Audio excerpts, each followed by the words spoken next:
Bem-vindos ao Da Capa à Contra Capa. Passaram 3 anos após a eleição de Marcelo Rebelo de Sousa como Presidente da República, mas antes de chegar a Belém, Marcelo foi também político, professor e comentador, sobretudo comentador televisivo. O Efeito Marcelo é um livro da professora universitária Rita Figueiras, editado pela Fundação Francisco Manuel dos Santos, exatamente como análise do impacto causado pelo espaço de comentário de Marcelo Rebelo de Sousa na TVI e na RTP durante 15 anos ao domingo. Que impacto deixou no comentário na televisão, como Marcelo foi alterando o seu próprio formato de televisão, é o tema para esta conversa com a autora Rita Figueiras, professora da Universidade Católica e investigadora em Ciências da Comunicação.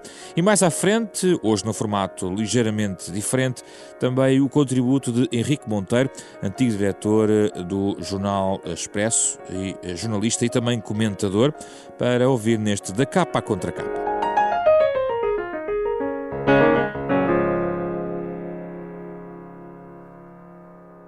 Bem-vindo à Renascença. Vamos falar sobre este livro. O Efeito Marcelo é um efeito sobre os comentadores seguintes? É um efeito sobre a televisão ou um efeito sobre a política?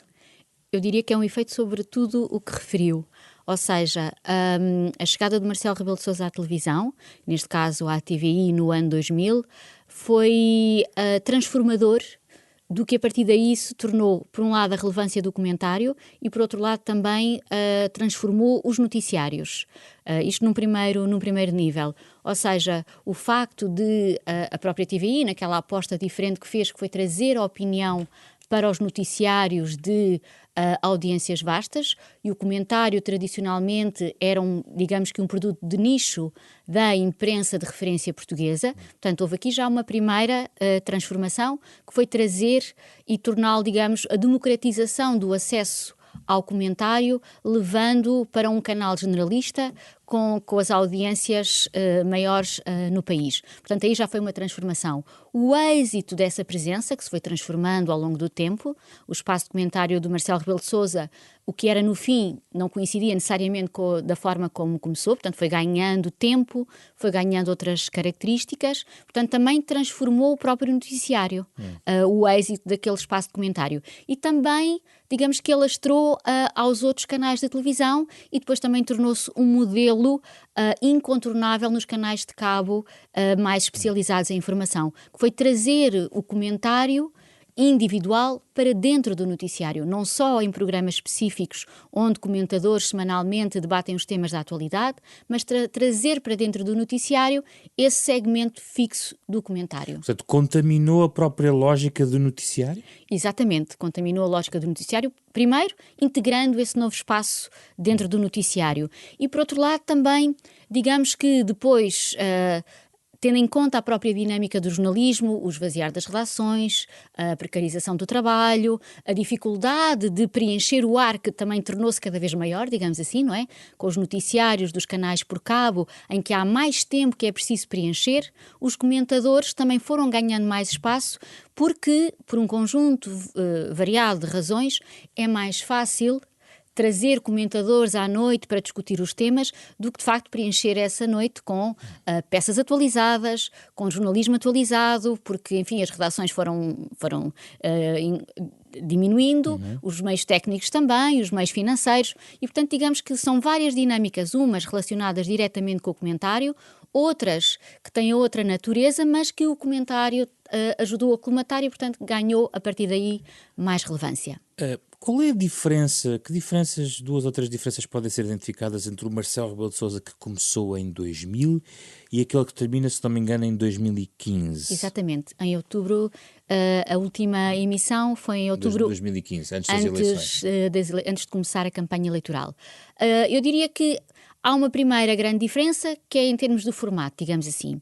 No início, as intervenções eram muito mais curtas e durante uma primeira fase eram intervenções que seguiam uma determinada peça. Portanto, era um comentário a um tema da peça noticiosa do dia. Um pouco como o modelo do Miguel Sousa Tavares, não é? Que o comentário intercalava as peças, obviamente selecionando a política nacional e eventualmente a política internacional quando alguma questão considerada mais relevante. Mas, portanto, era assim digamos, o modelo. E foi-se transformando para um segmento, para um bloco dentro do espaço informativo, não é? E que ganhou tempo. E as últimas emissões, ou nos últimos anos, era comum encontrarmos emissões com 25 minutos, 30 minutos, 35 minutos, 40 minutos, não é? Portanto, um bloco extenso, exclusivamente composto por aquele espaço de comentário. E ganhou audiência? E ganhou audiência, sim. Sempre foi um êxito em termos de audiência o espaço de comentário desde cedo, e por isso é que foi ganhando espaço precisamente porque, digamos, o feedback dos espectadores era bom para o noticiário, não é? E, portanto, foi ganhando espaço precisamente porque era uma fórmula bem sucedida. Por outro lado, também diversificou a agenda do comentário. Isso foi algo também que o próprio Marcelo Rebelo de Sousa trouxe, e também o facto do espaço se tornar, ter mais tempo para poder falar, significou também a possibilidade de trazer novos temas para dentro do comentário. E deixou de ser exclusivamente um comentário centrado nas questões mais institucionais, nas questões da política, nas questões da economia, política nacional e internacional, e foi abrindo, digamos, integrando, já começando a falar sobre o futebol, por exemplo, a falar sobre a programação de entretenimento da TVI, em algum momento específico-chave. Há um momento em que o comentador entra claramente na esfera do entretenimento. Exatamente. Houve uma altura que eu diria que era já uma espécie de mini magazine, não é? Chegou a ter alguns convidados dentro do estúdio em que o próprio Marcelo Rebelo de Sousa conversava com esses convidados, ou trazer pessoas, recordo-me, e até faço essa referência no livro, uma vez que um pasteleiro levou uma torta gigante para o estúdio e, portanto, falou dessa torta e do pasteleiro, do seu trabalho. Outras vezes em que também levava doces, bombons, oferecia alguns doces à própria jornalista. Portanto, também foi construindo uma relação de maior proximidade, de maior informalidade e muito centrada na relação humana. E que, de facto, essa relação humana que hoje se reconhece no presidente, com certeza ela já existiria fora das câmaras, mas ali, domingo após domingo, foi sendo construída nesta forma de maior proximidade da relação com o interlocutor que ia tendo ao longo dos vários domingos. Com um pé no entretenimento, praticamente. Com um pé no entretenimento. É exagerado colocar as coisas nestes termos ou de facto corresponde basicamente a esse catálogo?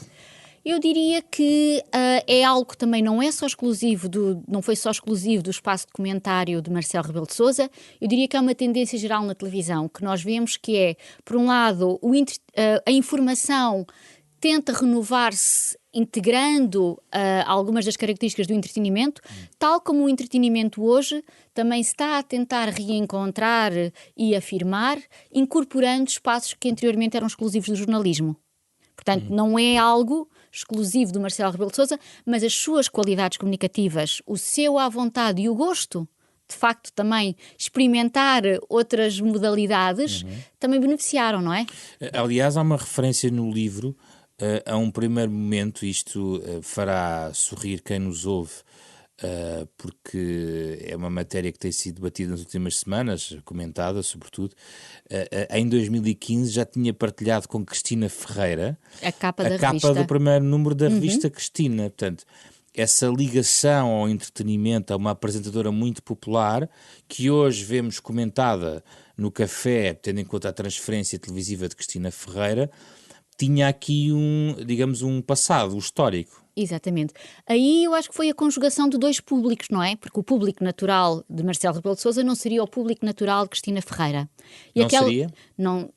Alguma parte podia coincidir, nomeadamente os espectadores da TVI, que eventualmente veem os programas da manhã e que acompanham a emissão, inclusive é do noticiário. Mas o que eu quero dizer, talvez mais o contrário, não é?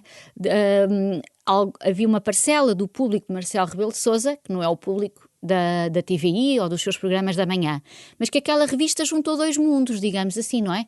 Juntou o entretenimento popular e juntou o comentador, que também se foi tornando muito popular, que foi com expressões cada vez mais acessíveis, uma linguagem acessível à maioria dos espectadores, não é? Sem gráficos. Sem gráficos, mas isso é o dom da palavra, por um lado, e depois também o hábito de estar a falar para os alunos, não é? Porque é uma audiência muito difícil conseguir, dia após dia, captar um público que sabe que está a estudar, que precisa de continuar a estudar, mas que nem sempre tem muitas solicitações para não estar a acompanhar as aulas. Foi muito discutida o papel dos jornalistas que falavam com Marcelo Rebelo de Sousa. Nem todos os jornalistas tiveram o mesmo comportamento. Porque Marcelo Rebelo de Sousa esteve não só na TVI, esteve também na RTP, e esse debate, sobretudo na classe, foi visível. O que é que podemos dizer sobre a forma como Marcelo construiu o seu espaço e o papel que reservou para os seus interlocutores, são jornalistas, e os próprios jornalistas entenderam Marcelo Rebelo de Sousa como no seu espaço?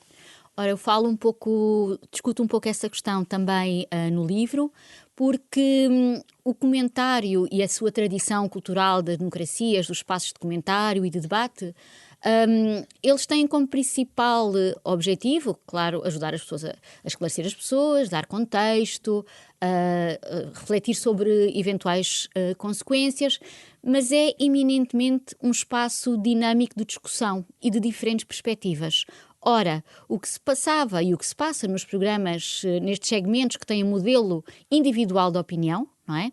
É que o comentador tem praticamente o controle total daquele espaço, não é? Portanto, tem um interlocutor, que é o jornalista, mas penso que acima de tudo visa manter algum dinamismo que a televisão pede, não é? Para a pessoa não estar em frente à câmara e estar em monólogo. Os jornalistas anularam-se perante Marcelo? Agora, o formato em si dificulta.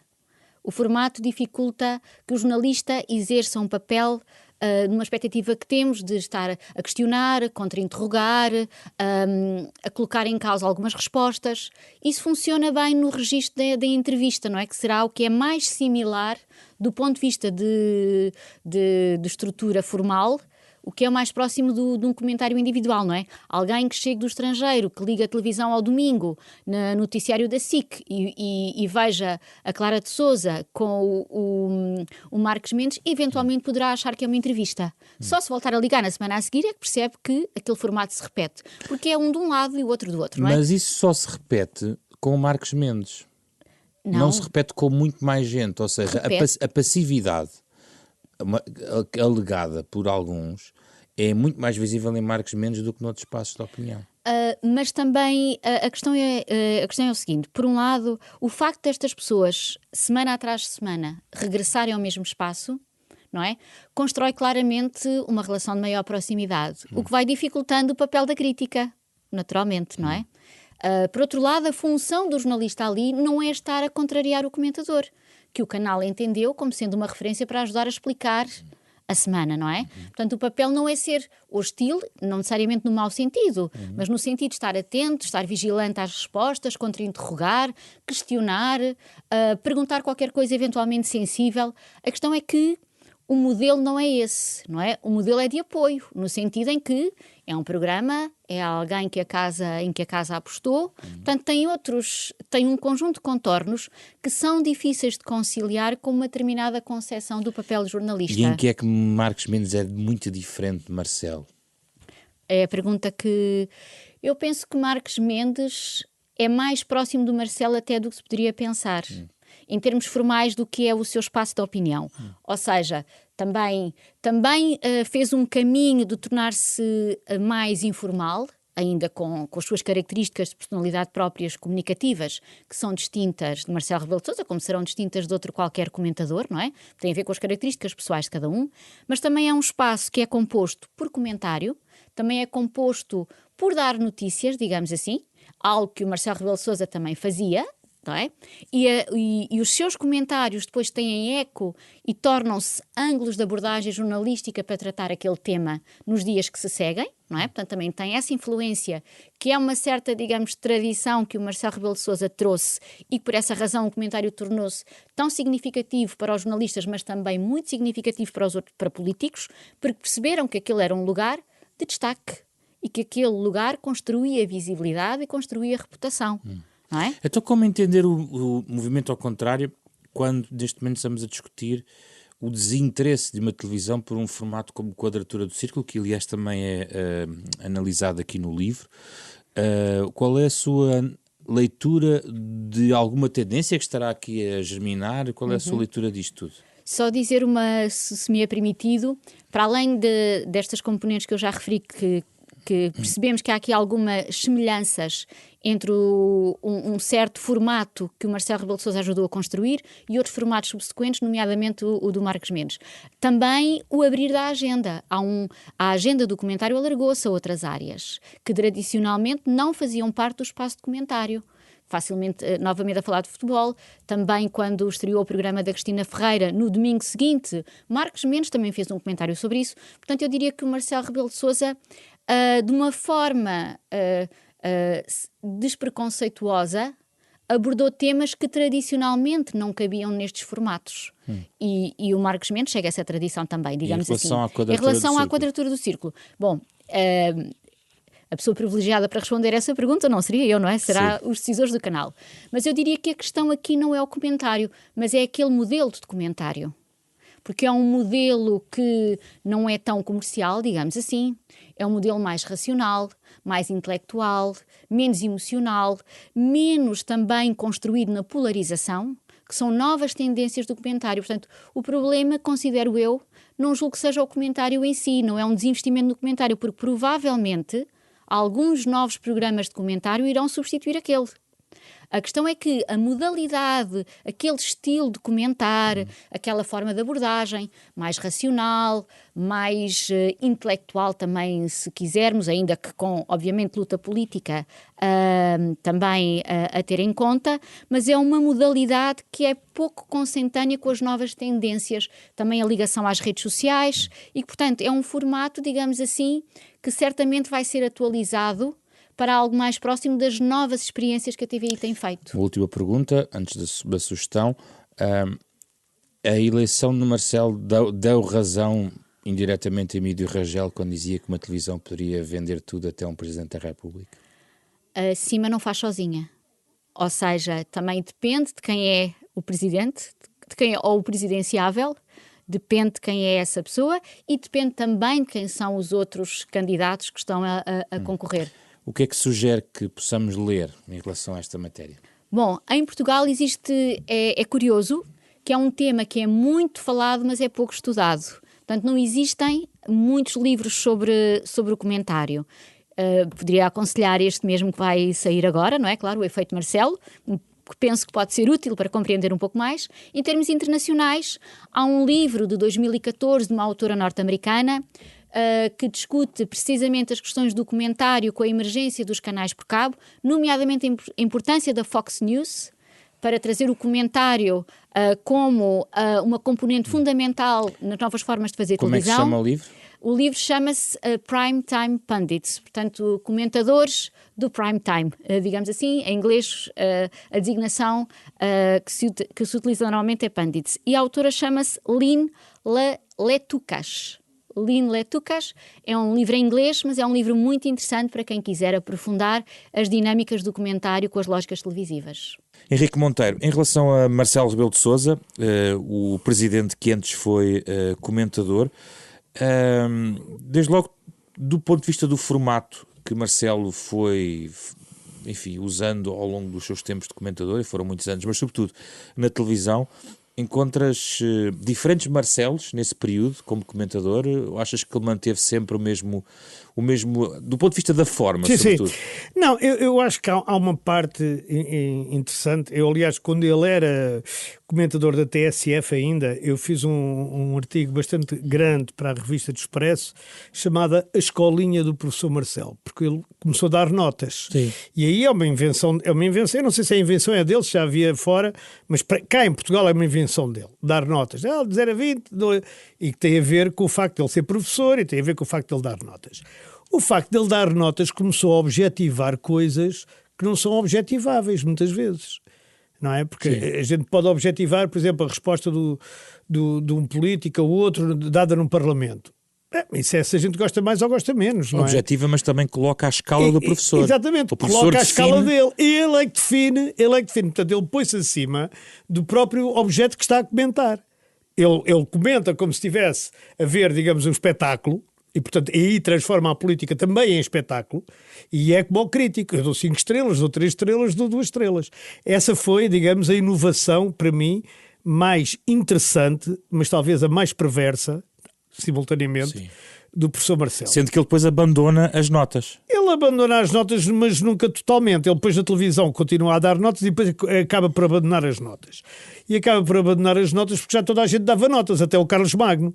E, portanto, quer dizer, quando a gente chega aqui a um ponto em que já toda a gente nos copia, digamos, o criador não pode ficar igual às criaturas, tem que inovar. E então aí ele inovou dizendo, assumindo claramente qual era a perspectiva dele. Eu, na minha perspectiva, teria feito isto. É uma frase que ele tem muito nos comentários que faz na TVI, na RTP. Mas ele vai para a TVI a partir de 2000, já depois da sua passagem pela liderança do PSD. Exatamente. É já uma outra fase de Marcelo. É uma outra fase, e é por isso que ele já não consegue dar aquelas notas, porque ele percebe que aquilo virar-se-ia contra ele próprio. Mas ele passa... E aí ele passa a uma nova etapa da vida. Ele até aí tinha sido comentador de Expresso, a escrever, de semanário a escrever, e depois passa a ser da TSF e tal. E depois é líder do partido. E quando deixa de ser líder do partido e volta ao comentário na TVI, ele aí deixa de facto as notas, mas passa a dizer: se fosse eu, o Presidente da República tinha feito isto, se fosse eu o Primeiro-Ministro tinha feito aquilo, se eu fosse o líder da oposição tinha feito aquilo outro. E aí, digamos, ele tenta-se mais pôr nos, como dizem os americanos, nos sapatos daquele que está a comentar e dizer o que teria feito. E aí já temos o comentador político. Não é só comentador político no sentido que comenta política, é o político comentador. É o que diz: eu faria isto. E eu penso que aí começa... Não estou a dizer que propositadamente, mas começa a campanha de Marcelo para a presidência da República. Eu não estou a dizer que ele tenha feito com esta intenção. Tinha um grande plano. Não tinha, longe de mim. Não, nem acho que ele tivesse. Mas quer dizer, mas na verdade a coisa resulta nisto, não é? Porque ele tinha uma solução, ele apresentava uma solução. E mais tarde ele entra noutro campo, que é o campo cultural. Sim. Com a recomendação dos livros, que às tantas se torna tão excessiva que as pessoas brincavam com isso, não é? Porque levavam uma pilha de livros, como se fosse possível alguém ter olhado sequer ao pós-títulos daqueles livros todos durante a semana, com o que ele tinha que fazer, que era dar aulas e enfim, preparar aulas e fazer pareceres. E isso o que é que muda em Marcelo Comentador? O que muda no Marcelo da televisão é que ele chega a outro público, porque o Marcelo tem a vantagem de ter sido jornalista, portanto ter passado anos, jornalista e comentador, naquele sentido que falámos há pouco da TSF, mesmo sendo um comentador por cima, e ter passado anos a traduzir para as pessoas comuns aquilo que muitas vezes era incompreensível por elas, porque a política se jogava em tabuleiros. Mas também foi criticado por simplificar em demasia alguns assuntos. Mas ainda hoje é. Porque ele simplifica em demasia alguns assuntos. Quer dizer, porque um dos problemas do populismo, eu não estou a dizer que o Marcelo é populista, não tenho, além de ter respeito por ele, até posso dizer que tenho uma certa simpatia pessoal, mas eu não quero dizer com isso. Mas quer dizer, ele também tem um lado populista, não é? Toda a gente tem, todos os políticos têm. E um dos lados populistas é simplificar assuntos muito complexos. Há assuntos muito complexos. A gente olha para assuntos numa semana qualquer e vê que para escrever, como eu também escrevo e tu fazes noticiários, a gente para dar uma notícia ou escrever um comentário ou seja o que for, a gente tem que simplificar alguma coisa. Sim. Até que ponto é que essa simplificação não distorce a própria natureza daquilo que estamos a comentar é que é o problema. E eu acho que Marcelo de qualquer forma fazia isso bem. Tem alguns seguidores, como Marcos Mendes, que é claramente um seguidor de Marcelo, que não faz tão bem. Enfim, faz o que pode. É a questão da cópia do original? Não sei se é a questão da cópia do original, porque eu não acho que o Luís Marcos Mendes esteja a tentar copiar Marcelo Rebelo de Sousa. Resulta que copia. Quer dizer, para as pessoas resulta que copia um bocado, mas isso eu acho que aí o problema é mais do Marcelo. O Marcelo levou aquilo tão alto que é difícil hoje fazer comentário em televisão, penso eu, assim, semanal, sem o copiar. E assim ele marcou, tu concordas que marcou o comentário político na televisão? Não, nessa perspectiva? marcou totalmente, e marcou para o bem e para o mal. Eu acho que marcou para o bem, quando traduz para a linguagem comum e para a linguagem razoável, que toda a gente pode entender o que se está a passar. Marcou para o mal, quando faz uma hierarquia que ele próprio determina e que ele é que é o professor e os outros têm a aprender com ele como é que se faz. E para outra coisa também, que ele marca para o mal, do meu ponto de vista. Ele dá mais importância à eficácia dos atos do que aos atos em si e ao seu conteúdo e sua substância. Por exemplo, dizer fulano tal fez isto e fez mal porque ninguém percebeu o que ele disse. Ele não tenta explicar o que é que ele queria dizer. O mal é ninguém ter percebido. O mal é a coisa ter-lhe saído mal. O mal é ele ter dito, fazer as contas. Uma grelha de análise onde o efeito comunicacional está sempre presente na avaliação dele. Onde a comunicação se torna mais importante do que o próprio conteúdo da comunicação. E é uma coisa que é curiosa, porque isso em Portugal é bastante comum, porque as escolas de comunicação social têm a pretensão de ensinar jornalismo. Ora, a comunicação e o jornalismo são, digamos, disciplinas quase antagónicas. A comunicação tem por objetivo chegar ao maior número possível de pessoas.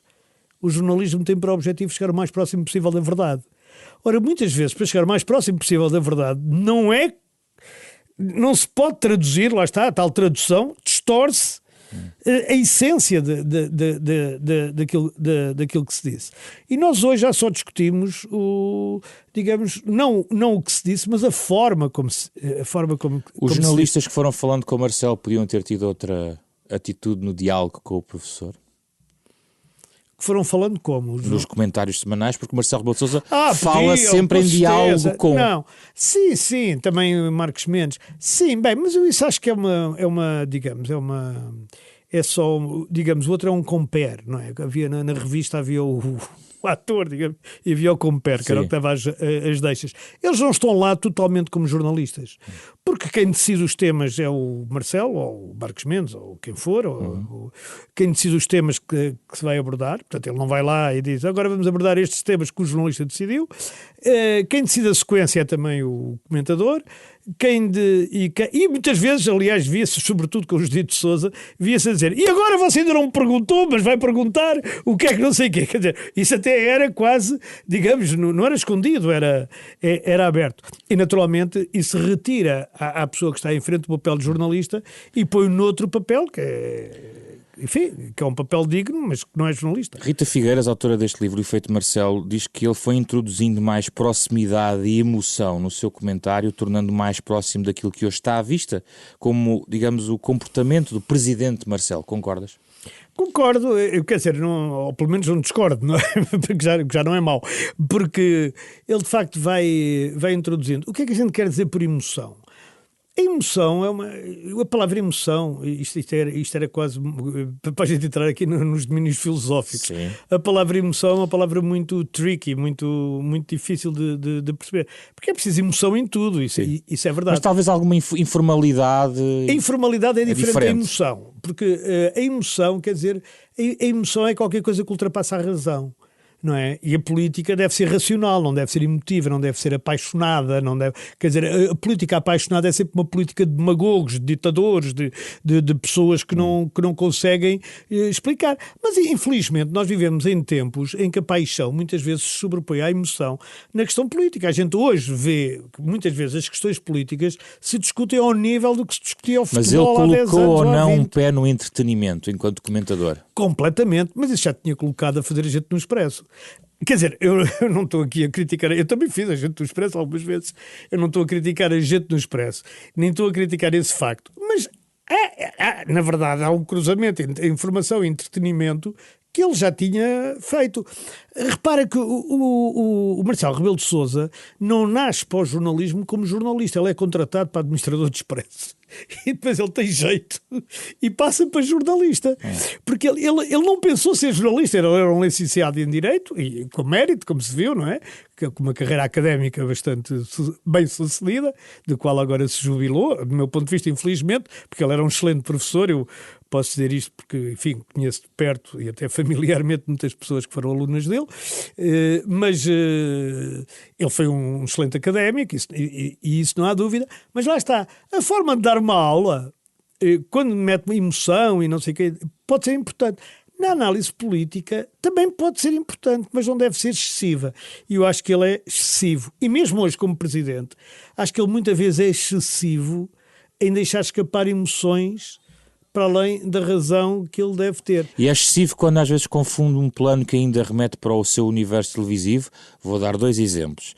Quando foi muito criticado nesta questão de ter feito um telefonema para Cristina Ferreira, sendo que ele tinha sido o primeiro convidado, como nos lembra neste programa a Rita Figueiras, da revista Cristina, foi manchete da revista Cristina em 2005, capa. Exatamente, capa da revista, e também foi recentemente, de certa maneira, criticado esta semana por ter nomeado João Miguel Tavares para comissário do 10 de junho. Sim. Uma personalidade que, embora sendo dos jornais também, é mais hoje conhecido talvez por programas de televisão. O Governo Sombra. Quer dizer, essas coisas, quer dizer, eu acho que nós também somos um bocado parolos como país, não é? Nós oscilamos entre o informalismo total e a pompa francesa. Pompa napoleónica quase, não é? Muitas vezes gostamos de... Quando o presidente é demasiado próximo, a gente parece que gostava de ter uma pessoa como o de Gaulle, ou que é distante e tal, com ar pomposo. Não é? Quando a pessoa é muito pomposa, a gente parece que gostava de ter um tipo como o Marcelo é hoje, que é como outros... Ou como Mário Soares foi também. Também foi informal e cerimonioso também. Noutra dimensão. E o Marcelo sabe ser as duas coisas. Embora perante a Rainha de Inglaterra não parecesse, porque eu penso que a Rainha já estava farto dele. Mas, de qualquer modo, o problema é este. A mim não me chateia, não me incomoda que ele telefone à Cristina Ferreira. Sinceramente, quer dizer, o Obama telefonou à Oprah e telefonou àquela senhora, que agora não me lembro o nome, que fez um programa, que tinha também... É Ellen. Ellen, exatamente. Ao show da Ellen. Telefonou à Ellen, que aliás é LGBT, faz parte daquele movimento LGBT, e telefonou-lhes, e ninguém levou a mal nos Estados Unidos, que podem ter levado uma pequena fatia, mas quer dizer, no geral, se fosse normal, que são programas muito vistos nos Estados Unidos. Mas é que Marcelo tem uma carreira de televisão e Pois aí é que está. Agora, o facto de ele ter telefonado à Cristina Ferreira, mas depois sente-se na obrigação de telefonar ao outro e àquele, e de equilibrar e mais não sei quantos e tal. De facto, não faz muito sentido se a gente pensar assim, porque é que o Presidente da República telefona a um programa da manhã numa televisão. As pessoas também têm, digamos, aqui uma certa ideia de que um Presidente da República é presidente só das pessoas que discutem política a toda a hora. E não é. É presidente também das pessoas que veem a Cristina Ferreira e que veem a Praça da Alegria. Eu não sei o nome dos outros programas. E os programas de manhã, por exemplo. O Manuel Luís Goxa, com quem eu também trabalhei há 40 anos. Quer dizer, também é presidente dessas pessoas e, portanto, ele se acha que deve entrar nesses programas. Eu devo dizer assim, não era eu Presidente da República, como Henrique Monteiro, quer dizer, dificilmente, só muito bem convencido é que podia participar num programa desses, porque acho que aqueles programas têm ali coisas que eu, sinceramente, não me atraem nada, não é? Desde jogar cartas de tarô a fazer astrologia, quer dizer, eu percebo que as televisões precisem disso. Aquilo é entretenimento. Mas é entretenimento, claro, quer dizer, mas quer dizer... E ele tem essa questão do entretenimento, como já sublinhaste? Tem, é evidente. Não, ele tem essa questão do entretenimento até mais do que devia ter, penso eu, não é? Agora, eu não iria tanto por aí. Eu acho que ele é mais... eu acho que ele é bom quando insiste em determinados temas que se deve insistir. Ele foi bom em insistir no tema dos incêndios, ele foi bom em insistir no tema de tanques, ele foi bom em muitos outros aspectos. Ele defende muito, por exemplo, ainda hoje, há uns dias, defendeu o Ministro dos Negócios Estrangeiros na questão da Venezuela. Eu acho que ele aí teve muito bem. Aliás, o Ministro também tinha estado bem, portanto não era difícil. Mas ele teve muito bem sobre a Europa e sobre essas coisas e tal. Ele está muito bem. E ele aí é bastante institucional, digamos. Não é, ninguém o pode acusar de falhas institucionais. Depois, ele tem um lado, que é o lado dele próprio, que é o mesmo lado que o leva a nadar quilómetros ao pé do Albatroz, ali que é o lado que as pessoas viram na televisão. Que é o lado que as pessoas veem na televisão também e que as pessoas valorizam mais que os outros lados. Porquê?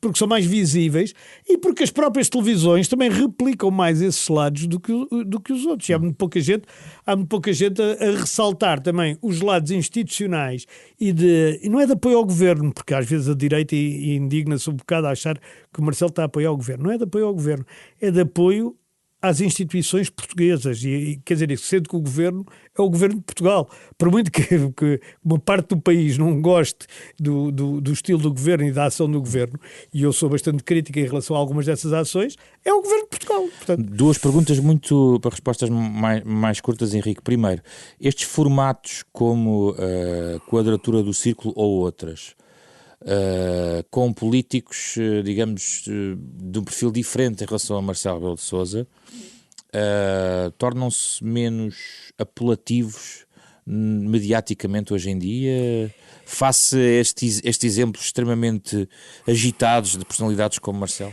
Depende, quer dizer, se me perguntarem se tornam menos apelativos no sentido da quantidade, sim. Se for no sentido da qualidade, não. O que eu acho é que a comunicação social ainda não percebeu uma coisa. A comunicação social, com as redes sociais e com a modernidade, enfim, com esta história toda que existe, a comunicação social tem que definir muito bem os seus alvos. E há pessoas que não estão para aturar. 3 senhores a falar de 3 política. senhores a falar, que não estão para aturar, e há pessoas que gostam de ouvir 3 senhores a falar de política. Mas não haverá espaço para todos? Eu acho que há espaço para todos. Acho que há espaço para todos. Agora, uma pessoa tem que definir qual é o seu alvo. Em cada programa e em cada estação e em cada coisa. Tem que definir exatamente qual é o seu alvo. Porque, por exemplo, há pessoas que não têm paciência nenhuma para ouvir a Cristina Ferreira, mas parece que a maioria tem paciência para ouvir a Cristina Ferreira. Mas isso não quer dizer, não ilegitima aqueles que não têm paciência para ouvir a Cristina Ferreira. Nem legitima aos outros. Uma última pergunta. A eleição de Marcelo como Presidente da República dá razão de forma póstuma a Emílio Rangel, que dizia que uma televisão até pode vender um presidente? Não. Porque isso não é verdade. Se uma televisão pudesse vender um presidente, qualquer pessoa podia ser presidente. E Marcelo não foi presidente por ter um programa de televisão. Marcelo foi presidente por ter um programa de televisão e por ser Marcelo, que é muito mais do que um programa de televisão. Ou seja, quer dizer, vamos lá ver, em termos culturais, em termos afetivos, em termos estruturais, de conhecimento das leis, de uma série de requisitos que são necessários para o Presidente da República, o Marcelo é muito bom. Não, deixemos de coisas. Como o Mário Soares foi muito bom e o Jorge Sampaio foi muito bom. Nós tivemos bons presidentes da República. Não, e nenhum deles lá chegou a ser vendido como sabonetes. Mas a televisão providencia popularidade a determinados personagens. A televisão pode ajudar, mas não os vende. Porque se tirares o Marcelo, eu digo-te assim, achas que o Marcos Mendes vai ser presidente da República? Sim, por exemplo, uma pergunta. Eu acho que não.